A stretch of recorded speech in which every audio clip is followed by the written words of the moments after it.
It's Hold My Banner. It's me, Adam Pellerin. Look at it's this him, guy. Ante Campbell. Yo. Wow, man. Look at us together again. It's been a minute. It's been a minute. The last time I see you on Boston and Chat, and the set looked a lot different. Even this set looks a lot different the last time I seen you. But you've been on this set. I have been on this set. I have been on this show. This is my second show. And I talked about the timing of my first Hold My Banner, which was with our guy George. Yeah. It was right after the Tatum injury. Which is the worst time. And right after the Celtics loss, and right after everything fell apart. It's like, oh, come on to Hold My Banner. That's awesome. And talk about all this fantastic stuff going on in Celtics land. Yeah. But anyway, it was still fun. It's good to be with you. And we will talk Celtics. Yeah. And we will talk about the trade rumors that are out there with the Greek Freak, man. And could Boston actually be a destination? And what would you have to give up? Would you be willing to part with a Jayson Tatum or a Jaylen Brown? Or that's crazy to think, but it's something we'll talk about, and also get into the NBA Finals. It'll be an interesting matchup, although it's like small cities going head-to-head.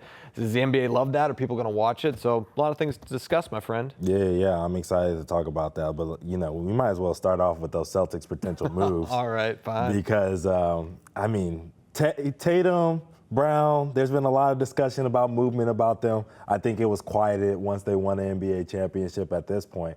But now Travis has me talking about Giannis for Brown. Travis has me talking about SGA for Tatum. I want to get your thoughts right there first. SGA for Jayson Tatum. Would you make that move as a Boston homer? All right, so as a Boston guy who obviously we have this sometimes illogical attachment to our star players, right? And even if they're at the tail end of their career, we don't want to see them go. Yeah. Tatum's obviously not in that situation. He is dealing with a significant Achilles injury, 100%. however, that could sideline him for all of next season. So you're not looking at him coming back until 26-27 season, right? So at the earliest. In return, you'd be getting the reigning MVP and probably soon to be NBA champion, SGA. We'll talk about that coming up a little bit. I'd do it right now. I would do that trade right now. I know, man, but we're not talking about a healthy Tatum. Right, and this is in fantasy land. Obviously we're not talking money, but whatever, yes. Right, so, and I don't think the Thunder would do it, by the way. No, either. I think we're all in agreement that the Thunder would not make this deal. Where I am is I feel like the Celtics are like, we're good with our guy. Because chemistry matters, you know what I'm saying? That's the biggest thing when you talk about these fantasy trades. It's like he would be coming into a team with a JB that he's never played with before. We don't know how that's going to look. Two guys who are really not excellent three-point shooters. No slight to how good they are from the behind the arc, but they're not those guys where you're looking and they're saying, okay, we're coming out and we're shooting three, and we know that's a good look for these guys, right? So you're talking about two dudes who live in the mid-range, live at the free throw line, for better or for worse. I'm not saying that either of them are free throw merchants, but they get to the line because they're so strong and guys have to foul them in order for them to not get those easy layups and dunks that they get at the rim with SGA and Brown. It's one of those things where it's like, okay, does that work in today's NBA? You know what I mean? Do you need the pace and space? Would that be able to, would they be able to figure it out? Would a Derek White still fit in with this team? You know what I mean? Now bringing more of a guard instead of a forward into the fold, Those are the things you would have to think about as far as being a Celtics GM in this fantasy land that we live in right here. But it's very difficult for me to see Boston being like, yeah, we would like that fit better than what we would have with a maybe, Tatum. I think Tatum's going to be fine. That's where I think maybe it's for me. I think, next year, obviously out the entire season, probably. And then the year after that, it takes time. He won't be Jayson Tatum that year after in that 26-27 season. But I think that 27-28 season, we could have a really good Jayson Tatum, a lot like how we have a really good Kevin Durant right now in the league.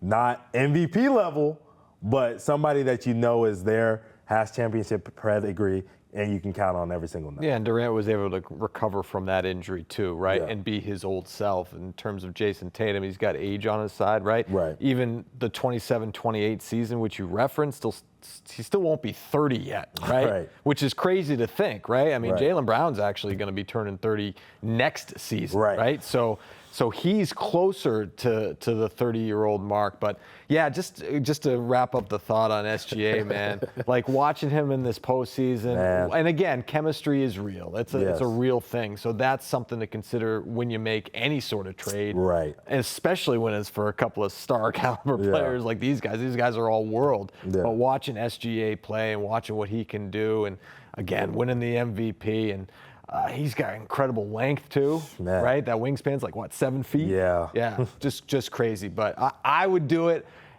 It's never going to happen. No. And so, anyway, all right, and Travis is just getting dragged for it, which is kind of funny. He's getting dragged in the comments for it. I'm sure we'll have a couple of comments dragging us just because they only listen to 1 second. You say one thing. Right, exactly. They throw everything else out. Well, that's what we post. We post the clip because we know it's going to be juicy. We know people are going to engage with us. Yeah. But the rest of the show is really good too, by the way. Of course, so you should listen to the whole thing. All right, so let me ask you about this Jaylen Brown with Giannis trade. Now, Giannis has been floated around a couple of different teams. Knicks, Raptors is picking up a lot of steam as we're sitting here right now. But, we want to talk about what the possibility of him coming to Boston is.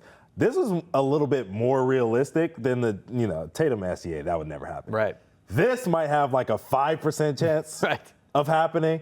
Could you see Giannis fitting in? We'll start there. Fitting in here in Boston, and would he want to even come to Boston? Yeah, that's a great question. I would love to have Giannis in Boston. I mean, I would have loved to have him 5 years ago, but we got him here at 31. It would still be good. Kind of takes me back to 2007 when the Celtics decided to, trade their young players and create this new big three of Ray and Paul and KG. And KG at that point was 30 years old, just turned 31 years old, I believe. So he would be around the same age as KG was. And we saw that KG was a productive player. He was a superstar player for the first year. Obviously, the knee injury the second year, Celtics don't reach the finals. He comes back. He's not quite the same guy, but he was still KG and he was still a presence. So I think if you were to get a Giannis, you would probably hope that you'd get him for 3-4 years at that really high level, right? And so how does that align with the Tatum injury, right? And so if Tatum's coming back,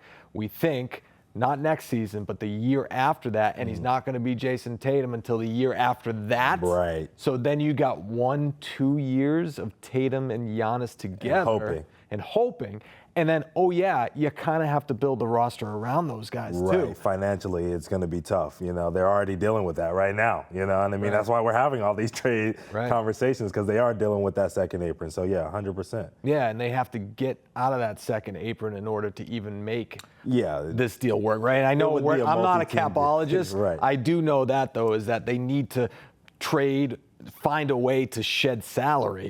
Drew Holiday, Kristaps Porzingis, but those are the guys that you brought in to surround Jaylen Brown and Jayson Tatum to try and win a championship again. And so if you bring in Giannis, and by the way, is Giannis going to want to come to Boston? Right. That's another question. But just getting back to your original question, I do think he would fit in Boston on the court. It would be interesting to see how he deals, like any athlete that comes to Boston, how he deals with the media. Right? Because he's had some interesting back and forth in the media in Milwaukee. Yeah, I think Boston media has been pretty fair to these guys, and I think Giannis keeps a pretty low profile like a lot of these guys do, where he's a very family man. He's not out here making headlines like an Anthony Edwards or a John Moran or doing any of those type of things, right? I think he would enjoy Boston from a personal standpoint, where he would come here. It's a nice place to have a family, raise a family, you know what I mean? He would be out on the Esplanade and, just you would be like, there's Giannis. Yeah, just walking around, no big just deal. Walking around, acting like he's not the most famous man in Boston at this point, Seriously. But I think he would enjoy it from that standpoint. From the basketball perspective, I don't think it would make sense for the timeline that you were speaking of, because Giannis wants to win. If he wanted to wait on an Achilles injury, he would stay in Milwaukee and deal with Damian Lillard, you know what I mean, and see if they could get that figured out, And chemistry, once again, it comes back to that, right? Because even if Tatum came back, like you said, the 26-27 season, the 27-28 season is when you would want him to be Jayson Tatum. that's only a year, you know what I mean, of him and Giannis, hopefully. And hopefully Giannis is healthy at that point, right? Of them playing together and figuring that out and then trying to go and win the championship 2 seasons from now. And it sounds like a rush job. So, it is what it is. I think from a basketball standpoint, though, if Tatum were healthy, which he's not, that would be insane. That would be awesome. The pick and roll between Tatum and Giannis. You know what I mean? And you surround him with a Peyton Pritchard shooter. You surround him with a Derek White shooter. You surround him with a guy in the draft, which we're going to talk about a little bit later. You know what I mean? A couple shooters. Man, my phone's already blowing up about this. Unbelievable. People can tell that we're fired up. A Baylor Shireman, I'm starting to get a little excited. You know what I'm saying? It's not realistic, and I don't think it would happen. It would take a multi-team deal like we were talking about, a mega deal. Right. But man, would it be awesome? It would be. It would be awesome. All right, I do want to ask you about this. So I've been seeing that the Knicks have been floating around our guy Al Horford's name a little bit in their rooms. They floated that idea, or at least Tim Bontemps from ESPN is floating around the idea that the Knicks should go and get Al Horford. What do you think about this, Adam? Right. Well, I know we're going to fix the Knicks on the show too, right? All right, so I know we're going to talk about them a little bit coming up after their exit in the Eastern Conference Finals. But I think that would be a good thing for Al, and I think it would be a good thing for the Knicks as well. By the way, happy birthday, Al Horford. Happy birthday, Al Horford. 39 years young. It's amazing. He's had an amazing career, by the way, right? I mean, all those years ago, drafted by the Hawks, actually played against KG, Ray Allen, and Paul Pierce, right? In that playoff round back in the day. And then winning a championship with Boston. Do I think Al Horford gets the Knicks over the top? No, absolutely not. But it's a guy that can help defensively, can help their shooting a little bit from the outside, a little bit of depth, which we saw the Knicks in the offseason. They're going to have to address some of their depth issues too. What are your thoughts? I mean, they need guys every team needs guys who aren't deficient on either end of the floor, right? This is a guy who can shoot. He can bang in the post if you need him to. He can get offensive rebounds, defensive rebounds, block shots, be in the right place, teach young guys where to be on the defensive end, help cover up a lot of your mistakes on the defensive end as well. He's not a spry chicken. This is a guy who you're probably going to have to, hold off a little bit in the regular season and say, hey, man, we're only playing you 12 minutes a game, 15 minutes a game here and there, and we're really going to make it a playoff push kind of guy for you where, hey, now we're in the playoffs. We need you to play 20. We need you to play 25, especially if they do end up keeping Cat, and we'll talk more about their team in a second.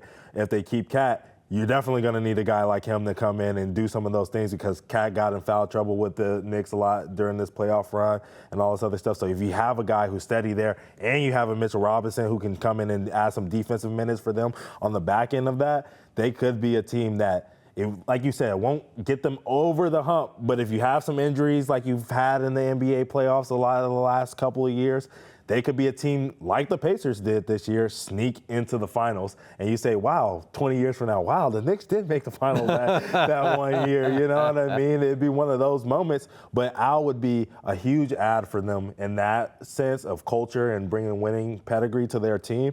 Where I don't like it is, I feel like Al is a Boston homer at this point. Yeah. I don't think he would. I think if he's leaving Boston, he's going west. Right. I think it would be strange to see Al Horford in a Knicks uniform. I know he already did it once, right, when he went to Philly and signed that deal. Obviously didn't work out there with Joel Embiid, but it would be an interesting role, and I think you bring up a good point about being a mentor, right, mentoring some of those young players, and that's part of the reason why he'd be a good fit there. Yeah, 100%. Last thing before we move on to the break, I want to bring up this. The Utah Jazz are hiring Boston Celtics assistant general manager Austin Ainge as the franchise's president of basketball operations, sources tell Shams Charania and Tim Bontemps.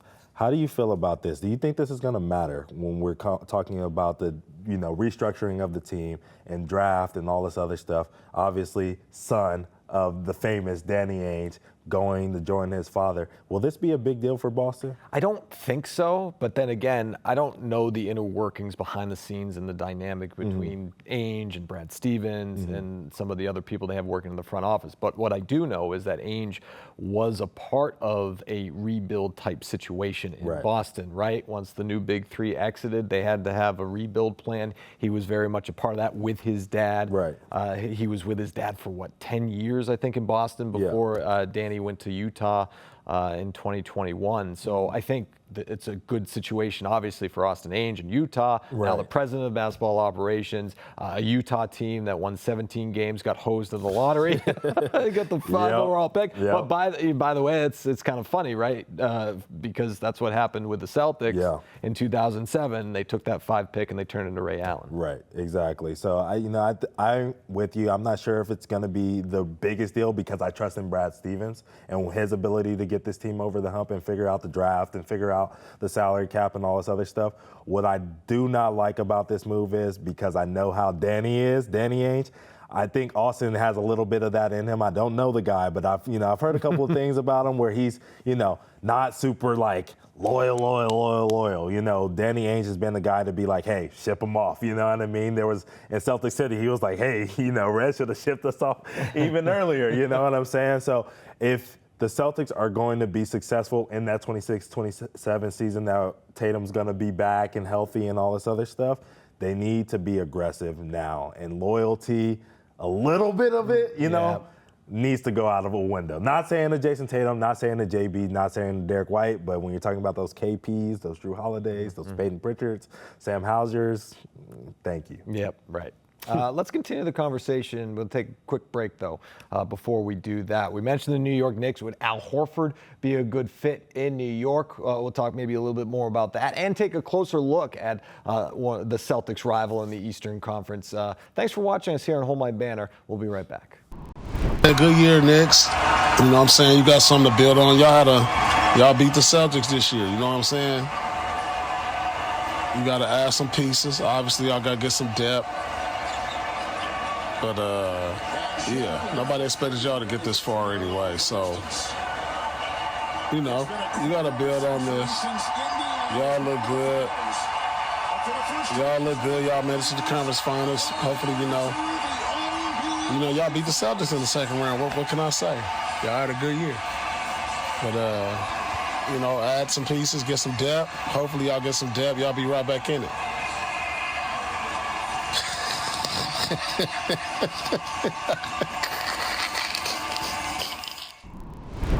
I don't know how to take that, man. At first it was sincere, and he's like, good run, Knicks. You beat my Celtics, and you got this far.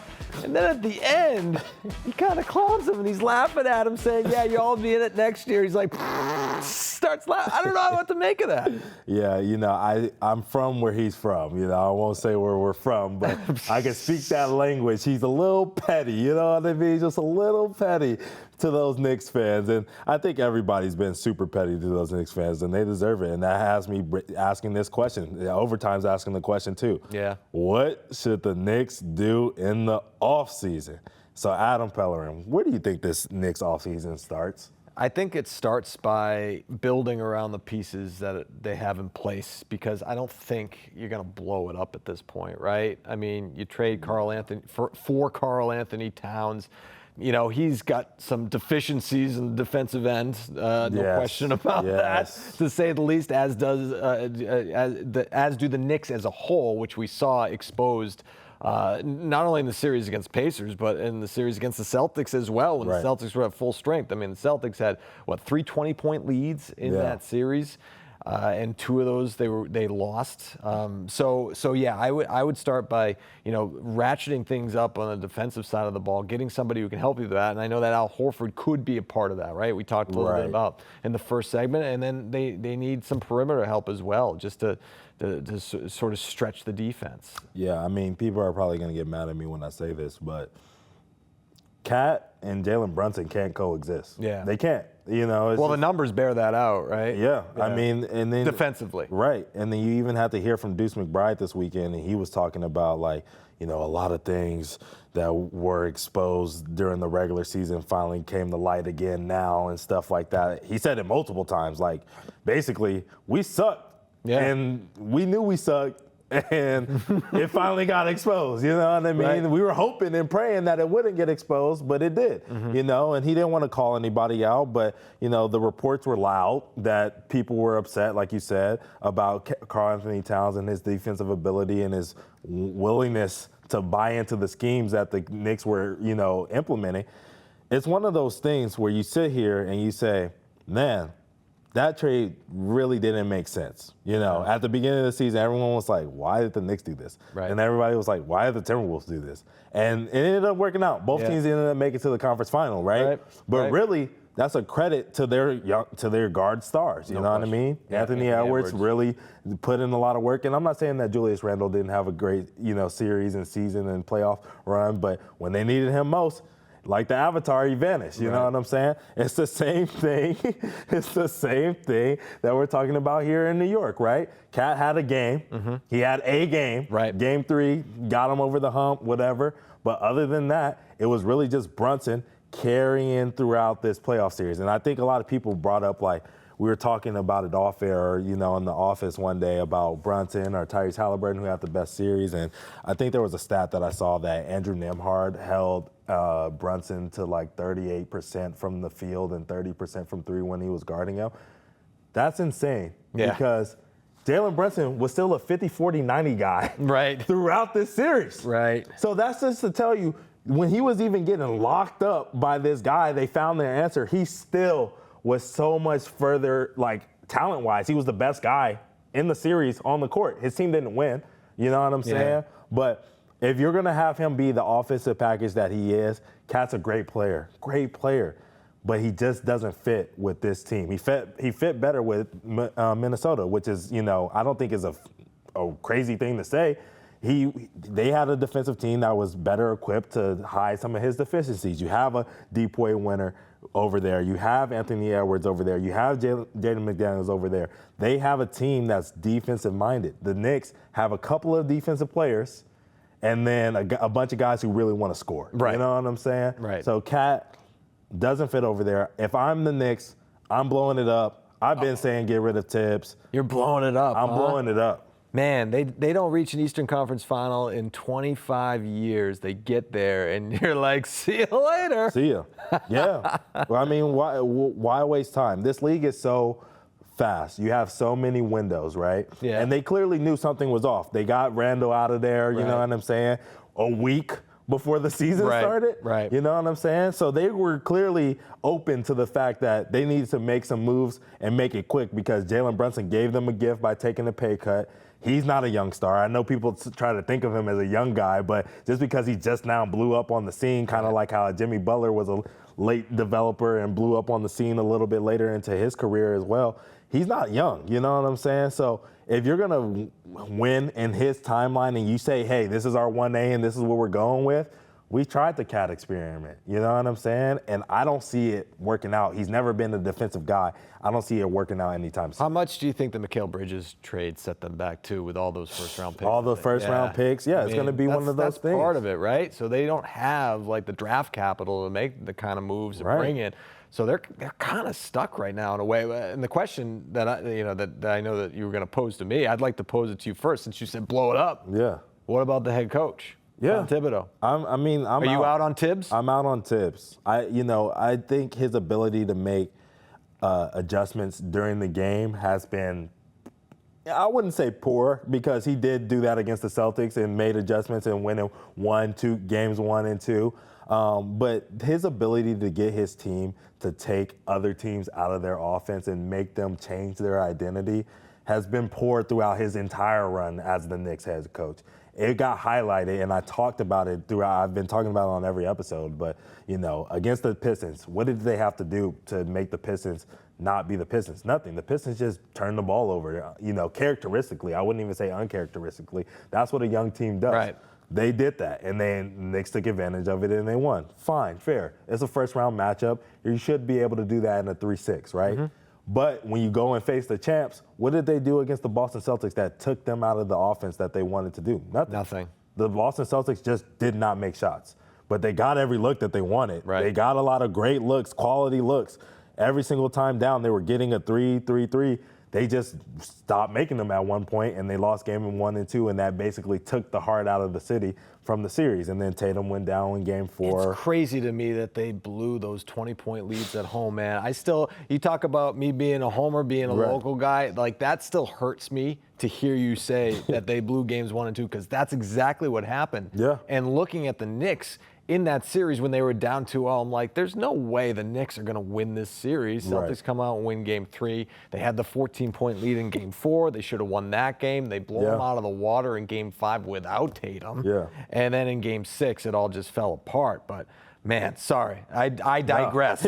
I digress. This is a safe space. It is, man. It's a safe space. It is. Let it all out. And it's just still hard to wrap my mind around, even without Tatum. The fact that they lost that series. But continue. No, I mean it's just one of those things. I think it's funny. There was a stat that I saw that since 2022, every single team that's gotten bounced in the Eastern Conference Final went on to make the finals the next season. So the Knicks might be right there, right? Because the Pacers did it, the Heat did it, the Celtics did it, and obviously won. The Pacers, we don't believe. We'll talk about that. Yeah, right. But the Heat didn't win. The Celtics won. Maybe the Knicks are on to something, and they just need to try this out one more year and buy into it. But when you have those kind of comments coming out about your star player coming right after a playoff series, you know what I mean? Right. There wasn't that in Miami saying like Bam Adebayo wasn't this or Jimmy Butler wasn't that. That wasn't the narrative in Boston saying like Jayson Tatum and JB aren't this and aren't that. They said maybe, hey, they don't coexist. Right. Oh yeah, that was a conversation. That was a conversation for a long while, but it wasn't the conversation of like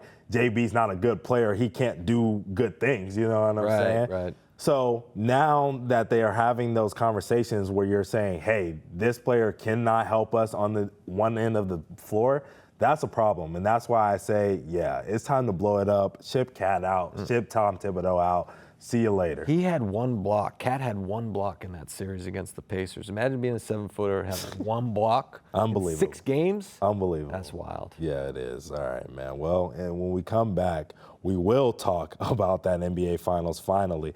I'm excited to talk about this one. I don't know if Adam is, and a lot of people at home are, a little nervous, but we'll tell you why this NBA Finals could be a great one in a second.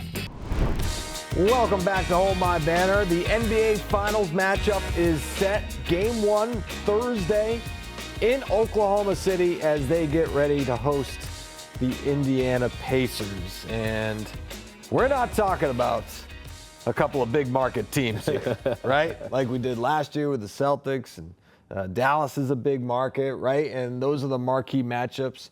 Adam and Ante back with you, by the way. Those are the marquee matchups that the ratings tell you that the country wants to see, right? Yeah. That's what the ratings tell you, that those are always the highest rated series, or at least normally are the highest rated series. But in this particular case, you're talking about a couple of smaller markets. You got Indianapolis, which is the 25th largest market in the country, and you got Oklahoma City, which is the 47th largest market in the country. Right. Now, I'll tell you that the West Finals, the ratings were already down 17% from last year. Wow. OKC versus Mini. Indiana and New York, that's different because you got the biggest market in the country, right? And the Knicks, and there are Knicks fans everywhere. So the question is, do you think that the country is interested in this NBA Finals matchup, generally speaking? Well, I can say this to start. We're talking stats, right? So this is the first time since 2007 that Christmas, the two teams in the finals have not played on Christmas Day, which tells you already that the NBA wasn't, I wouldn't say prepared, but they weren't expecting these two younger teams to finally get here and get over the hump and make it to the finals. I think, they were banking on maybe one of those LA teams to make it out of the West, or, maybe I don't even know who else would, a Denver team. Yeah, you know Denver, what I mean? right. I think they were kind of banking on them to kind of make their way back here before they went and fired Mike Malone and everything like that. And, with the East, no one. If you would have told me, even there was a tweet that I saw that Tyrese Halliburton put out saying the other day, like in April, our expectations are to make it to the finals and make it to, win a championship. And I was like, huh? That was in April. That wasn't even that long ago. I was like, huh? You're going to make it, you win a championship. Well, yeah, you look at the Cavs and the Celtics, obviously, just to name a couple of teams in the East that you put ahead of the Indian Pacers, right? Yeah, even the Knicks, you know what I mean? But at that time, in that, in that landscape, I would have thought the Knicks could have got it down. Obviously, as we went throughout the playoffs, I predicted the Pacers to win this series against the Knicks once we got to the start of the series. But, that's just, watching basketball and seeing, the X's and O's and seeing how it's played out. But yeah, this matchup, I think what we are going to get is going to be an extremely fast-paced basketball game between these two. They're both up-tempo. They're up-tempo. It's going to be exciting. They both have defensive identity, guys who really, scrap and fight over screens. And, I think it's going to be one of those chippy, physical NBA finals. And as you compare it to the ones in the post-COVID era, you know what I mean? I think it's going to be, it might even be one of the best ones that we get, I think last year's was underwhelming, for a lot of people. I think even when you go back, the one that I think it competes with, unfortunately, sorry, Boston, is the one with the Warriors and the Celtics. Right. You know what I mean? That was a pretty good series between those two. But you look at the Denver and the Miami Heat series, that was pretty unforgettable.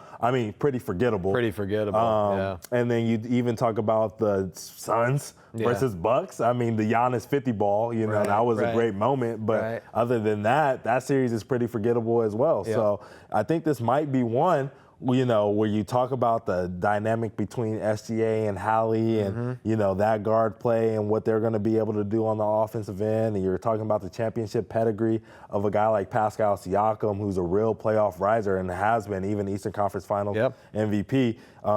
You're going to see a lot of dichotomy between him and Jalen Williams and their battles that they're going to have, when they get switched on to each other. There's going to be a lot of great matchup-based basketball, even the Miles Turner versus the Chet Holmgren, who do a lot of the same things for their two teams.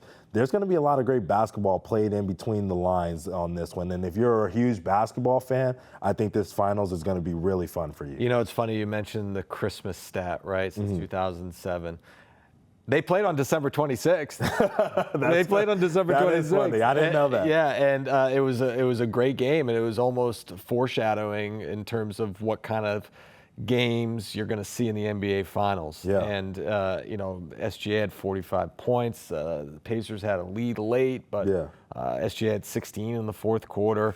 Yeah. The Thunder, one of the things they do well is they protect the ball. They don't turn the ball over, right? And you look at the turnover differential, right? Best in basketball. And so the Pacers can't turn the ball over because OKC in transition is murderous, right? Yeah. So they have to be careful of that. But, what I like about the Pacers is their resiliency. And we've seen multiple times in this postseason, right? And going back to the Eastern Conference Finals, game one, they were down by 14. Right? Thought that game was over with.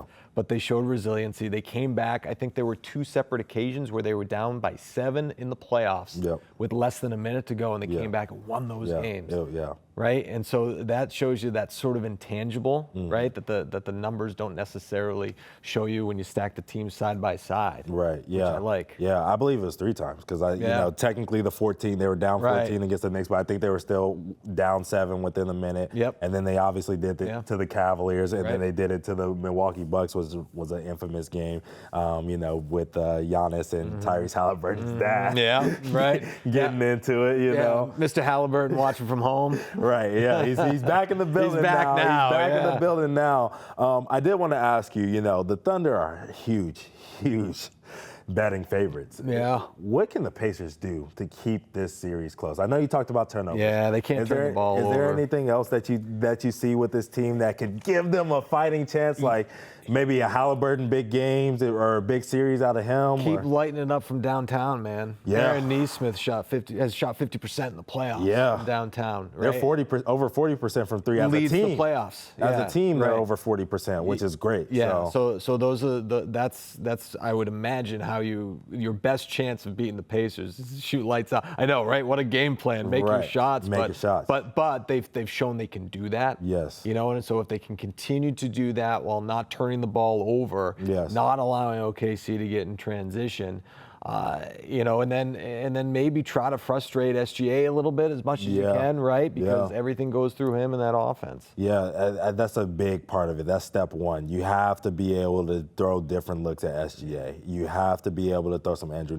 Nembhard minutes at him, some Aaron Nesmith minutes at him. When Tyrese gets switched onto him, which he inevitably will, he has to be able to fight and give him a good look and send him into the bigs, you know what I mean? And Miles Turner is going to have to do a good job of erasing shots. Thomas Bryant is going to have to do a good job of erasing shots for them. If they're going to be able to win this game, their bigs have to play a big role in this series because we give a lot of credit to the Jalen Williams, the Lou Dorts, the SGAs. Those guys do a lot. But what we're not talking about is the Hardensteins, the Chet Holmgrens. Oh, you think the Knicks miss him? Yes. 100%. 100%. So when you're talking about the difference maker of this Thunder team is their depth, their ability to bring guys off the bench who are going to bring them good minutes. Jalen Williams with a Y out of Arkansas, he comes in the game and gives you big minutes from time to time. He was huge in that Nugget series for that Thunder team. So I'm interested to see how Mark Daigneault is going to face off against Rick Carlisle because I think that's really where this game is going to come down to. If Mark Daigneault can coach at least to 90% of the level that Rick Carlisle is, because I think Rick has an advantage here in being an NBA champion already with the Dallas Mavericks back in the day. He has that advantage here. If Mark Daigneault can even coach 90% to that level, then we're going to have a really good final series, but I think it's all for naught. I'm going to tell you right now. I think I'm going to take Thunder in 5. Yeah, I'm with you. I just don't think, the Pacers have been a great story all postseason long, right? Beating Giannis, beating the Cavs, beating the Knicks, right? And, you get to the NBA Finals and it's just like, all right, it's getting close to midnight here, I think, with the Pacers. Just looking at the matchup on paper, they're the 6th biggest favorite, I think, in NBA Finals history. That's minus 750. Yeah. Which is just crazy. That's incredible. Right, and that's, we started the conversation off talking about who's going to watch this, right? Right. It's just like, all right, well, there's another factor right there. Yeah. It's not only the fact that we're talking about 2 smaller markets in the NBA, we're talking about the odds being stacked up against the Pacers big time, and people looking at that and say, oh, that's a waste of time. I don't want to watch this series because I don't think it's going to be a good one, right? Yeah. But to your point, and you talked a little bit about it earlier, you didn't think the Pacers had a shot in the playoffs, but once you started to watch them play, that's when you figured it out. People need to watch these teams play, and they need the Pacers to make it a series in order for it to happen. Yeah. Right? Going back, because you brought up something that triggered me in that sentence. In a good way or a bad way? In a good way. Okay, cool. It was one of those things where I'm looking at this final series and I'm thinking back to a final series where there was an unproven Thunder team, back in the day, who had a lot of stars, had 3 future MVPs on their team. So we knew there was a lot of talent there. Obviously, LeBron James being on the other side was going to make that final series one that people were watching. People were already grasped to the fact that LeBron could win his first NBA Finals. But some people were tuning out because they were saying, well, LeBron and D. Wade and Chris Bosh, they're way better than this young team. You know what I mean? There's not going to have a chance.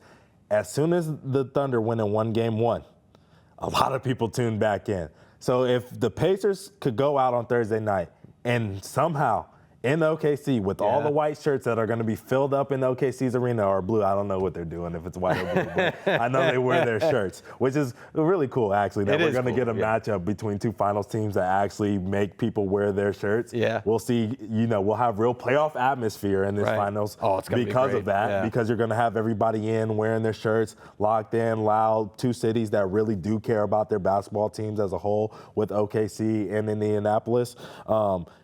It will be cool to see if the Pacers can go win that game against the Thunder, how many people rush to watch game 2, because there will be parity. I think the parity is the biggest factor, not the small market. Yeah, no, that's a good point. I think game 1 is huge for the Pacers, and it's huge for the NBA, because I think you're right. I think that if the Pacers win game 1, now there's intrigue. Yeah. Now there's like, oh, wait a minute. I thought OKC was supposed to run away with this thing, and now, they lose at home in game 1? Especially if they go away with the theatrics and fireworks that they've left every single other team that we just talked about, the Knicks, the Cavs, the Bucks, with, you know what I mean, winning a game in those theatrical ways. Tyrese Halliburton doing choking celebrations, doing the, swinging his legs, celebrations and all this other stuff. If we get those kind of theatrics, then people will rush back to watch game 2. Before we move on and talk about the NBA draft that's coming up in a couple of weeks, Tyrese Halliburton did end up losing Eastern Conference Finals MVP to Pascal Siakam. Oh, man, he was about ready to walk up and get his trophy. He looked like that Drewski meme during the NBA All-Star Weekend, the celebrity game. Did you think he deserved to win that trophy? Did you think he got snubbed out of that? So I don't think he got snubbed. I could have seen him winning the award, right? Yes. So Pascal Siakam had a great series. I think he had 3 30-point games. Yes. Right? So I didn't have a problem with it's sort of the same conversation that we had last year in the NBA Finals with Jaylen and Jayson, right? Like, you understand why Jaylen Brown won the Finals MVP, but you could have seen Tatum win it. So I didn't have a problem. Did you? No, I didn't have a problem with it from the standpoint of defense. I think offensively, Tyrese has been a great light for them. He probably was the better player consistently offensively. I think game 5 was the stinker that he put up. But, I mean, Pascal didn't have a great game in game 5 either. Right. I think it was the defensive efforts that Pascal gives their team that really got those writers to, vote him just over the hump. But, I mean, it was 5-4. So it's hearsay. I could have saw Tyrese winning the award, and I wouldn't have been upset with that. I also wasn't upset with this award and going to Pascal as well. He's a champion. He played like one. I think he deserved that in that moment. Yeah, so I am with you, man. We'll see what happens in the NBA Finals. But, other than that, we're going to go back to talking about the Celtics and talking about what they should do in the upcoming NBA draft in 3 weeks. Stick with this. We'll be right back. Welcome back to Hold My Banner. Creighton's Baylor Shireman selected 30th overall by the Boston Celtics in the 2024 NBA Draft. Shireman selected the first-round selection for the Celtics since the 2020 draft because of all the trades that they made to try and contend. But, Shireman gave him 31 games this year. Yeah, he did good for them, and if the Boston Celtics are going to, do something here in the next couple of years, they got to make this draft count, They got to make this draft count. So, Adam, they obviously sit here with the 28th pick in the first round, 32nd pick in the second round. Yep. How do you feel the Boston Celtics should navigate this NBA draft coming up in a couple weeks? It's a good question. I mean, I think it also depends on what the roster is going to look like in the offseason, right? Because, on one hand, you're looking to shed salary, right? You could be saying goodbye to a number of key pieces like Drew Holiday and Kristaps Porzingis, but I think, and Al Horford in free agency, right? So I think that tells me that you need some front court help. You have to address that. Yeah, you do have to address that, and probably Luke Kornet as well. Right. So, those are the guys. I agree. If I'm going to stay with the draft picks, knowing what we know now, the team is what it is today, I'm going to probably try to trade up out of those picks, honestly. I think I want to get out of 28 and 32 because we saw last year they drafted later, obviously much later in the second round, and they took Anton Watson and, ended up getting waived by the team throughout the regular season. This is a team that does have a lot of veterans, an older team. They don't need 2 players in the draft, you know what I mean, at this point. 28 and 32 could be one of those situations where you basically are getting the same level of player, and you can take your chance on 2 different guys and see which one works out. But if I'm the Celtics, they need to get more surefire situations in this draft. What I would like to see them do is take this 28 and 32 and see if they can get in that early 20s. Okay. Maybe late teens. Oh. And see if they can go get Danny Wolf out of Michigan. Oh, see, I love Ante's draft analysis and your prospect pool, man, because you played college basketball. You know what you're looking for. All right, tell me why. So I love Danny Wolf out of Michigan because this is a 7-footer who reminds you of like a Frank Kaminsky coming out of Frank the draft. the Tank, yeah. Kelly Olynyk. He's a guy who can put the ball on the deck. He can make plays for his teammates. Turnovers have been a little bit of an issue, but I think the Celtics could get him to hone in a little bit of that. That's he's going to be a young player at this point coming into the league, but that's something that they can fix. What I do really like about this kid is the shot creation, his hustle. A 7-footer who's hustling, diving on the floor is going to be a guy that Boston automatically loves. You know what I mean? And then on top of that, he's a guy who understands how to score without the basketball. He understands cutting. If you're going to play with a Jayson Tatum, a Jaylen Brown, a Derek White, we're not going to need you to put the ball on the deck. There's going to be opportunities for you to do it because the ball's going to be moving very fast, and the guy who can put the ball on the deck like KP did for them and go to the rim and finish strong, this is something that Danny Wolf has done and shown at his Michigan during his years at Michigan. If he's playing with this team, though, he's going to be able to have to cut and find his baskets without having the ball in his hands. He could be a guy that could come in for next year and learn a lot without Jayson Tatum and then be ready in year 2 to help this team win the championship. I would love to see the Celtics move up, obviously, with the current state of the team, right? And the Tatum injury and everything else. And interesting comments from Brad Stevens, too, to Chris Forsberg about the draft and about how this year's class is more impacted than ever by NIL and play to pay. And so those 20-ish picks down are looking at that, right? Those guys are looking at that and staying in college and not entering the NBA draft. So the talent pool looks a lot different. Yeah, the talent pool does look a lot different. I mean, maybe not as good at that point in the draft. I mean, there's a lot of guys who are staying in college and, continuously just saying, hey, like, I'm getting paid here. I mean, I think the NIL numbers for Cooper Flag allegedly got leaked. You know what I'm saying? They were saying it was upwards of $28 million or something like that. Which, wild. It probably isn't. It's probably somewhere in between. It's probably $15 million, but still, that's insane. Yeah, and good on them, man. Good on them. Absolutely. For years, they weren't getting paid for all the name, image, and likeness stuff. Right. So I'm all on board with that. Yeah. Speaking of a Cooper Flag. Oh man, how would he look in Celtic green? Yeah. Do you think there's any chance we could make something happen with them? I would love. We started this whole show living in a fantasy world of SGA for Tatum and what that trade would look like, and would you do it? Yeah. If that was a fantasy world, this is I don't know what level of fantasy we're talking about. We're in the multiverse. No way. We're in the multiverse. You're trading Tatum to get Cooper. I mean. So I told you earlier that people were mad at Travis for trading SGA for Tatum. Yeah. I did see somebody in the comments saying Cooper for Tatum. You did? Straight up. Oh man. And I was like, this is unserious. I messaged them back. I was like, you're unserious. Yeah. So, I mean, some of these people might be interested in that. Oh, man. Can you imagine Dallas doing that? Could you imagine after the Doncic stuff? Okay.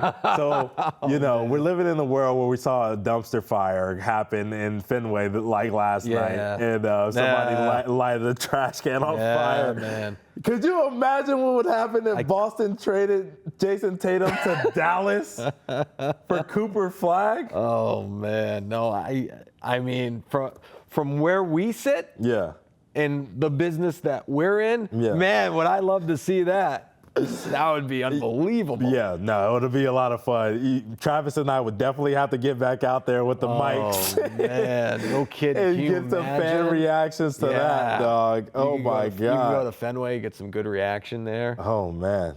Fenway reaction. Wild. Yeah. TD Garden reaction. I mean, it would be amazing to have Cooper Flag here in Boston because of the fact that he's from Maine, right? Yes. And so the New England connection would be cool. And, if it wasn't Tatum somehow Right. that was involved in the trade. The two Dukies be playing together. But nah, man, I don't see that happening. No, I don't see it. that I just have to ask you. You haven't been on the show in a couple of weeks now. You got to talk to George, so I had to make sure, man. I had to see where your head was at with that. But look, I do have a trade-up scenario that I have been seeing. We've talked about it on the show. Like a realistic one. A realistic one floating around. I am not in the camp. Let me state this off first. I am not in the camp of trading Jaylen Brown. I'm not in that camp at all. Okay. I don't want I wouldn't take Giannis for Jaylen Brown. I want Jaylen Brown to stay a Boston Celtic for life, hopefully.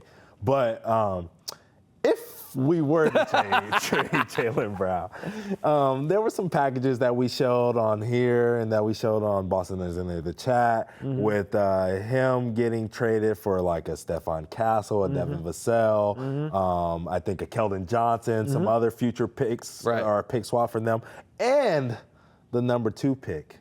Oh, yeah. In this year's draft. San Antonio. Yeah, I kind of started liking I was thinking about that. What do you feel about that? Well, I mean, I don't know. I think San Antonio would love that, right? Yeah. You get Wemby and Jaylen. They're not together. using a lot of those guys to their full potential, and so, they're a team that has a lot of youthful depth. Right. Kind of like that OKC Thunder, you know what I mean, trade that they made to go get SGA, you know what I'm saying? And so the Celtics are in such a weird space right now. Yeah. Right? Because it's like, do you really want to give up on Jaylen and Jayson, even though Tatum's out next year and isn't going to be himself, but you still have those two guys on your roster and you know what it looks like. Yeah, you do. Right? That's and a big part of it. It looks like a championship.